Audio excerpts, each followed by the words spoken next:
quantum mechanics, black holes, genetic regulatory networks, systems biology, ecosystem science, artificial intelligence, and machine learning. Science, math, logic, probing the mysteries of time and space. Get your nerdy talk here with everyone's favorite scientist on Talk Nerdy to Me. Hey everybody, it's been a while since we did a Talk Nerdy to Me. Dr. James Lyons-Weiler coming to you live from Pittsburgh, Pennsylvania, the WWDNYK studios. We've seen enough of coronavirus. That's all we hear about everywhere. We hear about COVID, we hear about vaccines, we hear about, there's a lot going on there. But today we're going to take a 180-degree turn, go back to my roots in ecology, evolution, and conservation biology, and I'm going to bring to you a faculty member who's actually from the university from which I extracted my PhD. His name is Matt Forister, and I ran into some of his research. He runs the Great Basin Bug Lab at the University of Nevada, Reno. It's focused on ecology and evolution of interspecific interactions, population biology, and conservation of insects and Lepidoptera, including butterflies in particular. They're part of a project monitoring butterflies in the West with distinguished Professor Art Shapiro of UC Davis and other collaborators, and they have a large number of sites. What brought Matt's work to my attention was this link between the studies that he's been doing for some time now, going back at least to 2010, about the relationship about climate change and temperature changes associated with climate change, specifically on butterfly populations. And everybody loves butterflies. Matt's got a broad, deep interest, including the origins of tropical diversity and how interactions between food webs can actually lead to cascades of evolutionary shifts through something that he calls phylogenetic cascades. That's from Biotropica back in 2011. And so I thought I'd just bring Matt on for a while and talk with him about his science and studies and what the public really needs to understand, what they could understand about our choices and how we live our lives and what we're doing to the planet and the effects on butterflies. So welcome, Matt, to Talk Nerdy to Me. Thanks for being here. Thanks for having me. Right on. So speaking of climate change, it's April 21st, 2021, and I woke up this morning to snow in my yard, as did many people in Ohio, Pennsylvania, and other places. It's very unusual. My understanding of the difficulty in predicting kind of a linear consequence of climate change is that there's more of a heterogeneity, that the extremes might get more extreme. There's more energy and turbulence in the atmosphere, more so than just kind of everything is getting warmer or something like that. Is that right? Yeah, that's what we've really learned, I suppose, in the last 10 years, is that it's just not as simple as things warming. I just read a report that came out within the last couple of weeks about snowpack in the western U.S. For a while, we'd been hearing that with the climate warming, we would just get more rain than snow. And that seems simple enough. But now it looks like the real change in snowpack in the West is that instead of going from accumulation of snow in the winter to melting in the spring, we're going to alternate all winter long. So it accumulates for a little while, and then it melts, and it accumulates, and it melts. And all of a sudden, that makes complete sense to me, thinking about just observations in the last few years, and that it feels like we're getting a good snowstorm. It's like, oh yeah, this is winter again, this is good. But then the next week, it's just a little bit too warm, and it's melting. And so that's just a good example of how it seems kind of obvious in retrospect, but we didn't see that coming exactly. I'm not a climatologist, right? I didn't see that coming. And the consequences for plants and animals are it's almost like we're starting at ground zero again. It's like, oh, that's really complicated. Okay, how is that going to affect plants and animals as the water is entering the groundwater, the groundwater table more often during the winter? So complicated. Absolutely. I did study paleoecology, actually tropical paleoecology. I cored a lake called Lake San Cutacocha in lowland Amazonia in Ecuador. And I got to go down there and spend time with the Sequoia Indians and looking at the regional synchronous changes there with the El Niños, ENSO, southern oscillations. my master's thesis, I identified what appears to be like a 800 to 2400 year cycle of the predominant mode of the Enso, where the gyre over off the coast of Ecuador would shift from the west of South America to predominantly to the east of South America. But one of the things that having an evolutionary perspective on ecology and ecological conditions, environmental conditions, is this idea of temporal heterogeneity. So that we can think of geographic heterogeneity. And I'll just bring up here, this is a reflection of the kinds of places that you trek. You must be in super shape going up and down the slopes of this scree. I've done that myself. But look at that, the gradients and changes in the environment and elevation out there, the Sierra Nevada and elsewhere. There's other environments that have completely different conditions. If you're moving from a predominantly seasonal condition to more of an ephemeral, availability of resources, this is a major change at the local level in the environment. So it's much more than temperature. It's rainfall patterns, and there's a point on California, I guess, where the predominant you get dry years and you get wet years that kind of oscillates with the Enso cycle. Mm-hmm. So you must be aware of all of that, and so looking at the butterfly populations that you do. Your research is fascinating to me because most people look at, well, what are the effects of climate change on vertebrate species or charismatic species and deforestation or and that kind of thing. But what's your interest in the butterfly populations, and why do you do these long-term, decade-long tracking projects? Yeah. I thought you were going to go somewhere else, but that's actually kind of a more challenging question you asked, like why the long-term butterflies.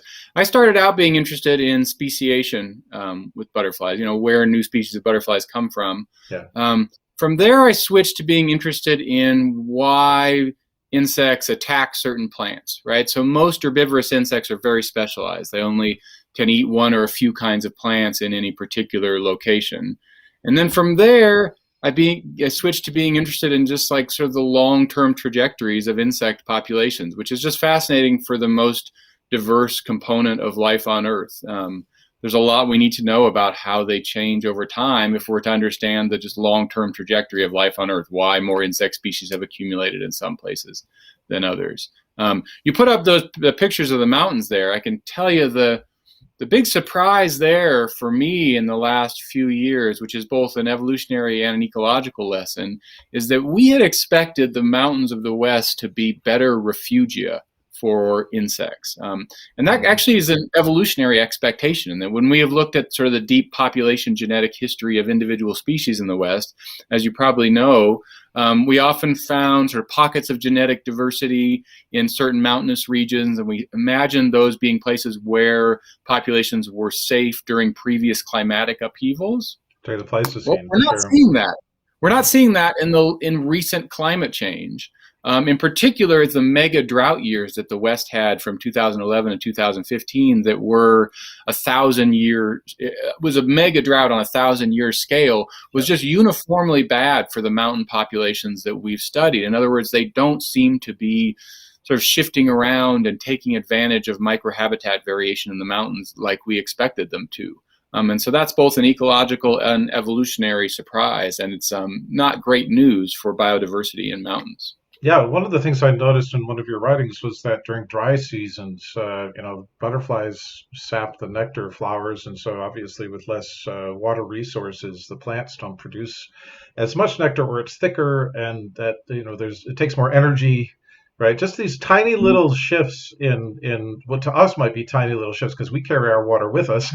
Butterflies don't; they're completely dependent on whatever the flowers and plants that they subsist on. Part of the reason why I ended up at Reno, Nevada, actually, was because I was interested in the refugia hypothesis. Paul Colombo, my master's thesis advisor at Ohio State, had cored lakes in South America to try to test the Jürgenhofer, refugium hypothesis, and people don't know what that is it's during the alternations of glaciation and deglaciation, species change their geographic distribution. And Jürgen Hofer's hypothesis was that tropical diversity came about because the rainforest was alternatively savanna and rainforest, and that there were isolated islands of rainforest throughout South America in the highlands, where the rainforest species would retreat and you'd had savanna between. It's a beautiful hypothesis for allopatric speciation, where the populations are dividing and coming back together. Well, it turns out I actually went to all the herbarium records in Utah and many of the other universities throughout the West, and I mapped the local endemic rare wildflower populations throughout the Intermountain West. And can you guess where the highest amounts of endemism in wildflowers are found in the Intermountain West? This is a chapter I published. More southern than northern is all I'll guess. It's in the lowlands. It's in the lowlands, okay. Which would have been where the water might have collected, right, during the interglacial periods. Yeah, so it's a nice biogeographic pattern. But when you get to your extreme elevation differences, just like what I showed here, sorry, I'm trying to bring that up. Your studies actually show something of a seasonal pattern of movement of animals. Tell us about what happens over the course of the year for many butterflies. Yeah, so there's a couple of seasonal issues that are interesting. One is that many of the butterflies that you see at higher elevations, not necessarily a majority, but many of them have many generations per year, and there isn't necessarily time to successfully have many generations per year at higher elevation just because the season is shorter. So those species depend on demographic input from low elevations. So there's some complicated migration connections that happen between low and high elevations. And I mean migration just in the sense of movement of individuals. Some species have regular up and down migrations, but more generally, there are species that depend on some individuals moving from low to high elevations. So that's one issue. The other seasonal issue that we found that's interesting and that was kind of a surprise at first, but now makes total sense. And that's when we look at rates of climate change in different seasons, we found that fall warming in particular was bad or associated with bad years for butterflies in the West, while controlling for lots of other factors. So controlling for land use patterns, overall climate, sort of climate averages. When we control over those things, we see that locations in the West that have warmed more in the fall have fewer butterflies. And I think it makes sense. These are arid ecosystems where most of the precipitation falls in the cool months. So it's possible that fall is this key transition time when the ecosystem is kind of like holding its breath, waiting for the fall rains to start. And right in there, when it warms up, that may be stressing plants more, as you mentioned, nectar production. It might also, and maybe sort of more diabolically, be interfering with overwintering stages of insects. So insects in the temperate zone have to prepare for winter in various ways. And the warming of the fall may be messing up their cues to do that. It may even be causing them to not go sufficiently into an overwintering stage. In other words, sort of staying more awake in quotes, and burning more lipids rather than going into a deep resting state to wait for spring. So there's lots of stuff we have to learn there. All we've found now is that geographic signal that warming in the fall is bad for butterflies. Right. So the hypothesis of the actions is one of the other things that I learned from reading your work is that the seasonality includes the movement of individuals from the lowlands up towards the highlands, tracking, I suppose, the humidity and the rainfall or the availability of foods. All right. So as the winter subsides into spring and the flowers come into bloom, then they'll track the blooming flowers, of course.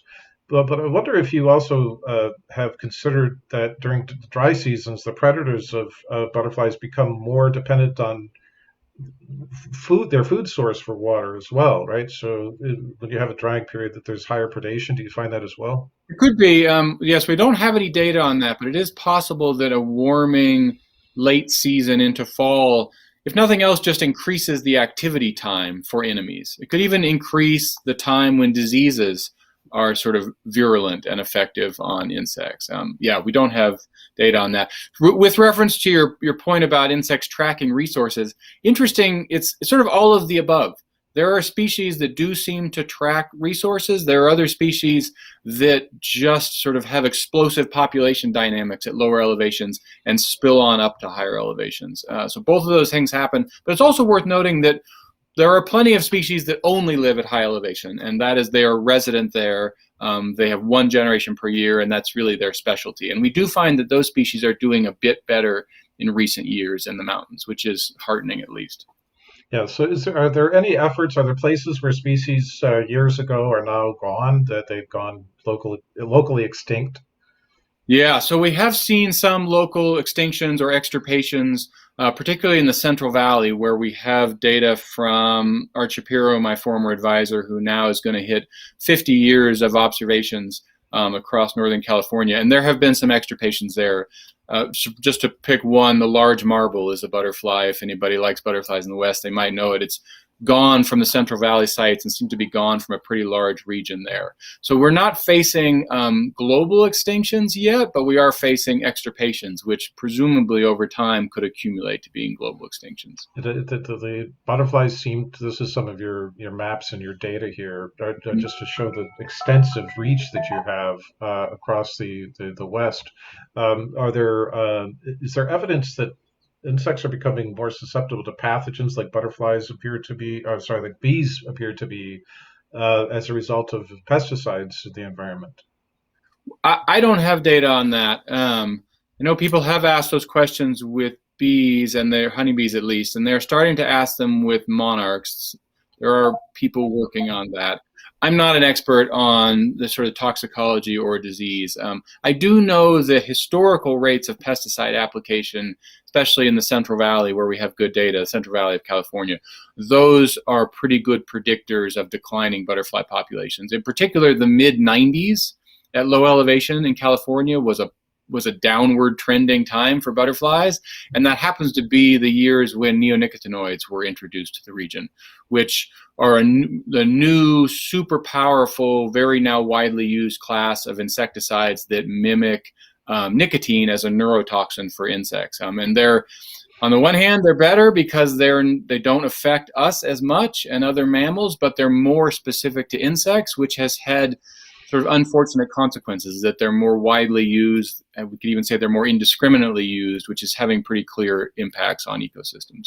Yeah, well, how about the more kind of persistent pesticides like glyphosate and from Roundup? I know in the wine regions in California, like every wine from California tests positive for glyphosate, even the organic ones, which was a shocker. And if you test the rainfall, it seems like it gets picked up through transpiration with the water, which is incredibly bad news. Do you think that there's an effect of that coming over with the people have to understand? I want you to understand, my family, that the Rockies scrape the water out of the air, and that's why we have the Great Basin desert. That's why it tends to be the Sierra Nevada. Sorry, Sierra Nevada, right? Yeah. My geography. Thank you for that, Matt.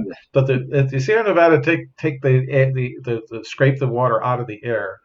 And that's why we have this the Great Basin desert is relatively arid because it falls on the mountains. And so when anything that's in the water that's picked up from California, air pollution, everything else is depositive on this. And it's more than just a natural resource. We're talking about the genetic legacy of living lineages. Matt, give us a little bit of history on the evolution of butterflies. How long have they been around? Butterflies are, I believe we're in the 100 million year range. I should Google that now to make sure I didn't just that's okay. pull that number out of the wrong place. I think I have that here somewhere. So Lepidoptera, right? Butterflies and moths. Right. Lepidoptera is 200 million years ago they separated from the Trichoptera. And these are one of the things about butterflies, of course, everybody knows that they create the chrysalis, or should know, and they have a caterpillar, and that's a major evolutionary transformation in insects. It's one of the major transitions to be able to metamorphize, right? But yeah, they came around. It looks like 200 million years ago. At least their ancestral stock did. I think we get some some real diversification going on 100 million years. I'm going to stick with that at the moment without Googling it. Oh yeah, yeah. I think I think that's right. So the Permian, the origin of metamorphosis was at the Carboniferous, the end of the Carboniferous, but then we get the Lepidoptera itself right towards kind of 3/4 of the way through the Permian. And then the diversification, we of course went with the explosion of flowering plants and the diversification. So they tracked that, right? And there should be more pictures of butterflies on the screen. We're talking about them; they're so beautiful. But Matt, tell us about this, if you could, this paper that you have on fewer butterflies seen by community scientists across warming and drying landscapes. So I can give people a reference of it. I'll bring it up on the screen. So this was sure, yeah, and this actually does connect back to biogeography of butterflies. So this was our most recent effort to investigate the status of butterfly populations across the whole West. We had been studying butterflies across Northern California for a couple of decades, and my former advisor at UC Davis, Art Shapiro, has been tracking them since the 70s. And then after the mega drought of the West that I mentioned before, we noticed that butterflies in the Sierra Nevada were declining, and that was really a motivation to say, holy cow, if they can be declining in the Sierra Nevada, which is removed from the immediate effects of development and agriculture, then they might be responding to climate change across the whole West. So that was the motivation to bring in these other data sets. And indeed, across that whole region, we find a very noticeable, subtle annual decline. So we estimate, for example, 1.6% fewer total butterflies across the region. So that's annual, which is a compounding rate. You remember the math that we all learned in high school to do compounding rates. So to put some real numbers on it, if you imagine visiting like a nice mountain meadow 20 years ago and seeing 1,000 individual butterflies, our work suggests that if you visit that same meadow today, you would see somewhere around 725 individual butterflies. So that's more than a quarter loss, which is pretty dramatic from an ecosystem pollination perspective. But I want to come back to the biogeography because you were interested in talking about the sort of the history of Lepidoptera. Yeah. Right around the time our paper came out, another paper came out where folks had taken genetic data for all butterflies in North America and did this rather remarkable study of the spatial distribution of genetic variation, and they found a pretty interesting contrast between the eastern and western United States breaking at the Rocky Mountains. In the West, on average, you have shorter branch lengths. So branch lengths being phylogenetic branches that connect species. So species are essentially of more shallow evolutionary origin in the West, which is complicated, but I think it's hard not to see that connected somehow to what we now know about species in the West being more sensitive to climatic upheaval. Right? The West is a place that maybe is our ecosystem sort of on this arid edge. And as the climate changes, maybe there's always more local extirpations and there's always more extinction, and that could lead over evolutionary time to shorter branch lengths. Now that's dramatic extrapolation, and it's not something we've sort of directly studied, but I think it's an interesting thought.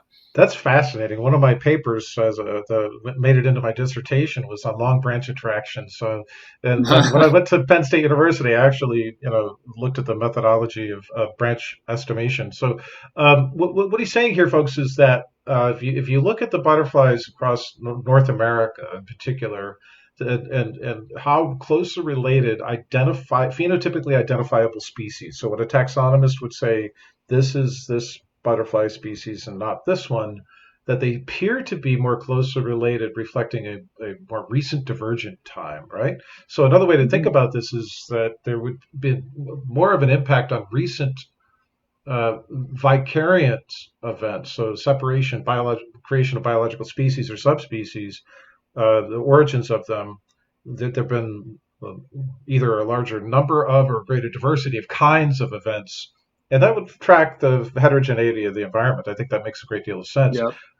On top of the actual massive heterogeneity that we have to understand, I was talking with Grace this morning. It's like, we humans are so funny. We think that if we find somebody that can climb a peak that goes beyond our tolerance in terms of a mountain peak, beyond our tolerance to breathe oxygen, and they make it back like there's some superhero, from an evolutionary perspective, it's just dumb luck that you made it back down.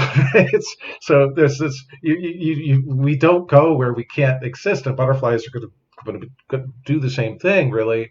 And the more that we pollute the planet, the more that we, create problems in terms of the rapidity over time. And this is the concern. A lot of people in the conservative side, a lot of my friends, they kind of poo-poo climate change. They're not really sure of it.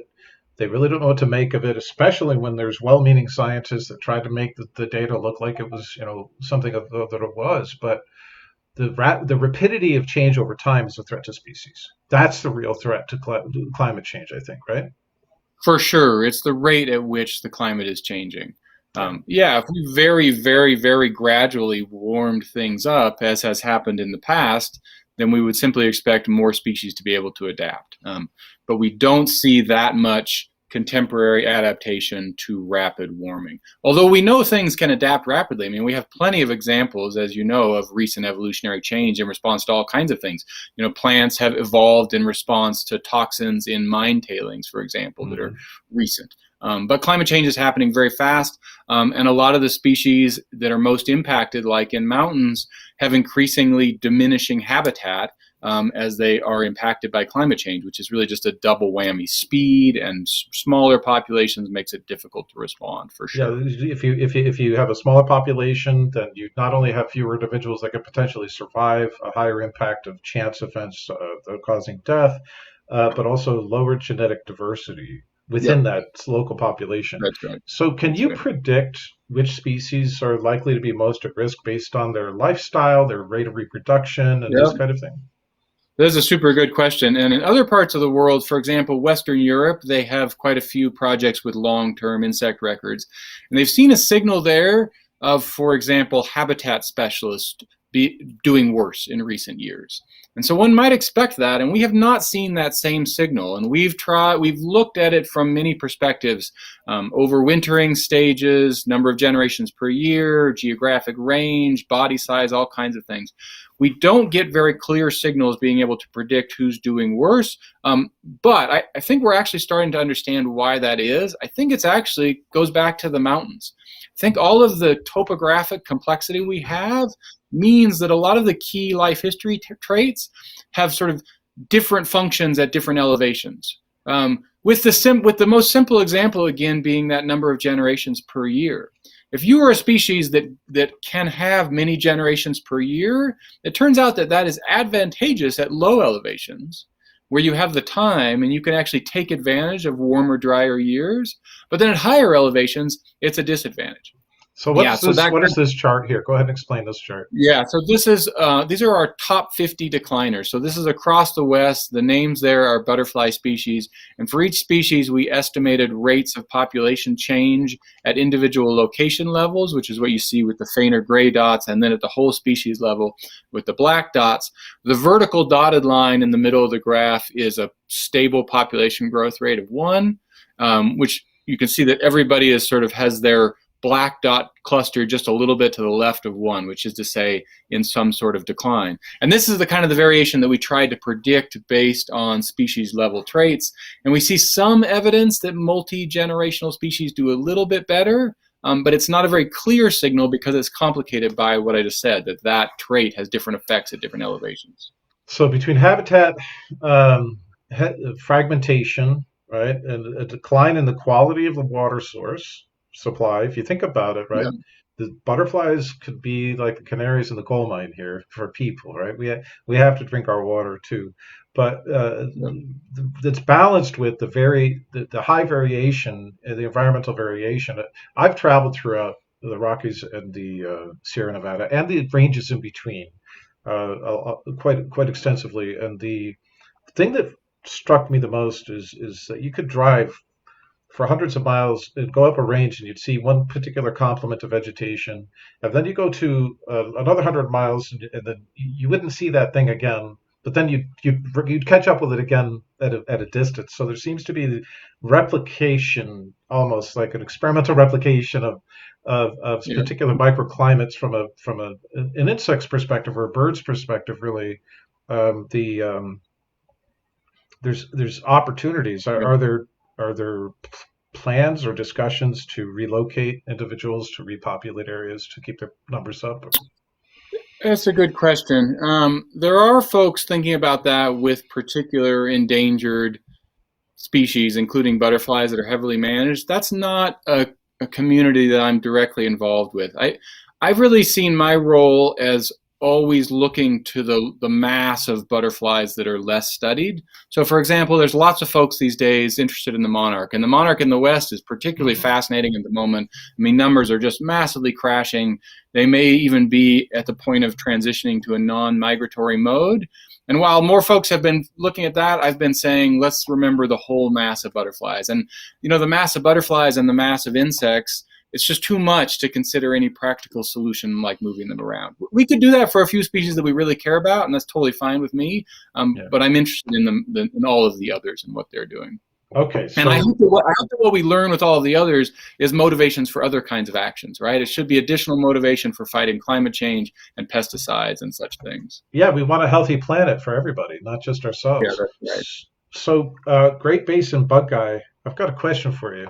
What is the most interesting, and for kids, what's the most interesting bug in the Intermountain West or the mountain ranges that you personally think has got the most interesting life history, whatever? What's the coolest bug out there? Yep.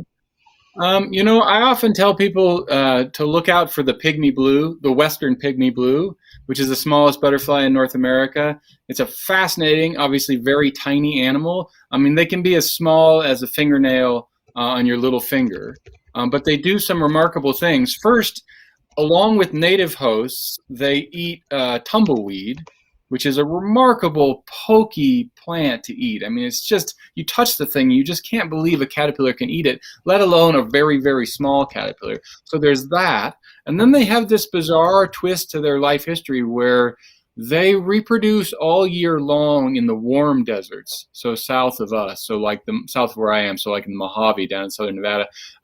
But then in most years, they reach really high densities by middle of summer, and they just start moving out across the continent. Yeah, there you go. Very charming little things. So they explode in their population, and they fly as far north as Reno and farther. So it's really quite a remarkable distance, and then they fail. Because it's too cold up here, and they don't have the pause button on their life cycle, so they're just reproducers all year round. So they can't spend the winter up here, which is a fun example for folks because you know we tend to think that everything is a perfect puzzle piece fitting into nature, and that nature has solutions to everything. But nature is full of mistakes. I mean, that's the meat of evolution is mistakes, and this is a mistake we can see all the time. But it's quite a charming mistake because it's a wonderful animal to have in our weed lots. I also like it because you can be standing in a weed lot that has hundreds of these butterflies, and you can say to someone, look at all the butterflies, and they'll say, what? You literally have to look at the ground to see them because they fly close to the bushes. But if you look close, they're super charming. So it's like kind of many things wrapped up in one, including the lesson for the arid West, that sometimes you have to look close to see how lovely things are. Well, I'm really fascinated by your work. Great Basin Bug Lab out at the University of Nevada, Reno. I'm going to bring up your website here. People can find it. Just Google Great Basin Bug Lab, Matt Forister. He's got a nice welcome message and a list of your publications if people want to read more about it. And Matt, keep up the good work, and I hope that we can turn things around for the butterflies out there and keep them healthy, keep people healthy. We really do need to get rid of those toxins. I'm teaching a course in the fall at let me see, IPAC EDU on environmental toxicology. I just want to pitch that here while we have everybody live. IPAC EDU can take courses in biology, law, analytics, psychology. Right now I'm going through 20 years. I just taught Bio 1 and Bio 2 for the first time in 20 years. So I personally have 20 years of catching up. It's like Rip Van Winkle, because I went into biomedical research for 20 years, and now I'm like, okay, I'm going to learn what everybody has learned in 20 years. It's fascinating. Well, I'm trying to learn a lot about toxins myself because it's obviously very important. And if I could give a last pitch for people thinking about toxins, our recent paper suggests that climate change is hugely important for butterflies, and I've had the response of well, okay, if it's all climate change, then we really don't need to worry so much about toxins in agriculture in our yards, of course. But I think the opposite is true, because if the open spaces are being degraded by climate change, the open spaces being sort of far from our homes, then that elevates the importance of everything that's close at hand, which means our yards, our agricultural spaces, our urban spaces. Those places can be really good habitat for butterflies and other insects. People need to stop spraying poisons on their roses. It doesn't matter if you have a perfect rose. We need to scale that back so that there's more space for insects. Absolutely. Bring in some ladybugs or something interesting like that. Yeah, Ladybugs are right. much prettier than toxins, right? I know, and if you just look, and people get really upset about aphids on their roses, but if you look close, they're pretty fascinating. And then you get predators that come in for the aphids, and you can have a whole ecosystem. Take your kids out and look at the ecosystem on your aphid-infested roses. I think it's better than a rose. I know that's hard. It's a hard sell. I mean, I'm being a little bit extreme, but I think it's also true. Well, aphids have to eat too, that's for sure. So That's right. plant some extra roses if that's your concern. Totally. Maybe you get one or Yeah. two, it'll be your prize for the season. It is a Yep. cultural, it is a mind shift of a cultural change about relative values and what we spend Yep. our time being concerned with. And there's habit Totally. too. There's just force of habit. Grandma did it this way. I did it this. My mom did it this way, so I'm doing it this way. But if we Yep. vertically inherit the toxins, if you go out in your yard, your garden shed, or your garage, and you find the toxins that you're using in your yard, and you realize that the reason why you're using them is because you've never thought to not use them, then you're not Yep. examining the effect of these toxins on yourself. If you're spending time out looking at your beautiful roses or clipping them and bringing them to your home, you're bringing those toxins into your home as well. My Yep. number one concern over people's understanding, especially policymakers, is what is the deal with relative prioritization of climate change versus toxins when we know that there's probably, for many species, an interaction that is amplifying, Yep. but it's a multiplicative effect or worse, an exponential effect. We have to stop the planet from becoming the toxic soup that it already is. There's only something like 3.3% I just read this week of unfragmented ecosystem left in the world totally. Yep. And There's an amazing book that is specific to the U.S. that I'll suggest to your readers. It's Nature's Best Hope by Doug Tallamy, where he gives this very practical advice, like take half your lawn and let half your lawn just sort of go weedy. yeah, And he gives tips for how to manage that. But if everybody did that, the amount of habitat for insects that would be created almost overnight is really very impressive. So it's a great book people should think about. right. So if you're moving towards having a food forest and that kind of thing, I know a lot of Mhm. people that I know they're concerned about their well-being. The healthier your insects are, the better the Yep. pollination, the better your yield. So here it is, Nature's Best Hope, Yep. a new approach to conservation that starts in your yard. I love it. I love it. See, I've always been accused of being lazy and not taking care of my yard, and I'm just like, Well, that's the no, thing. So among the tips that he offers in there, you yeah, should not pick up weeds, or you should not pick up leaves in the fall. that's So right. leaves on the ground in your yard insulate the soil, and they let insects better overwinter there. So you got all kinds of excuses for having a messy yard now. It's really good. Hey, I need to keep an eye on the time because I need Hey, to we're stop. good, Matt. It's a pleasure spending time with you. I want to have you back to talk about any new developments and things going on Sure. in North America. Maybe next time we can talk about tropical diversification Sure. processes. Yep. All right. I appreciate your questions. That was a lot of fun. Yeah, and I learned a lot. So, folks, check out Matt Forister. Thanks for being here, Matt. Check out Matt Sure. Forister at the University of Nevada, Reno. He's funded by a number of grants, I'm sure. And as you might realize, with the contractions that are taking place, there's more and more difficulty getting funding for bona fide objective research like Matt does. So drop by his lab, send him an email, ask for hello, and if you are really into butterflies, ask for the University of Nevada, Reno's development office and see if you can't get some money specifically for Matt Forister's research in butterfly conservation and ecology. All right, so that was Talk Okay. Nerdy to Me, 4/21/2021. Signing out. I'm going to go do something else. Thank you. Okay. Thanks. Bye. Hey everyone, this is Dr. Jack. Join us as we travel through space on this little blue ball during our temporary visit to the third planet around a particularly nondescript yellow star.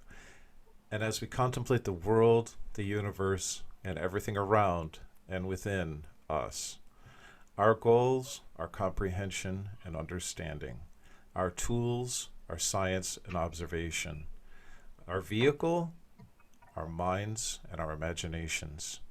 We will be piecing together myriad facts, figures, conjectures, and speculations on the really big questions like what existed before the universe? What is the fundamental nature of time? What is gravity? What is consciousness? And what is life? We'll approach these questions with a childlike curiosity, a hunger to learn and hopefully discover something about the universe and about ourselves. And we will hopefully also end up with more questions than answers, because, after all, science is for asking questions. So, let's begin.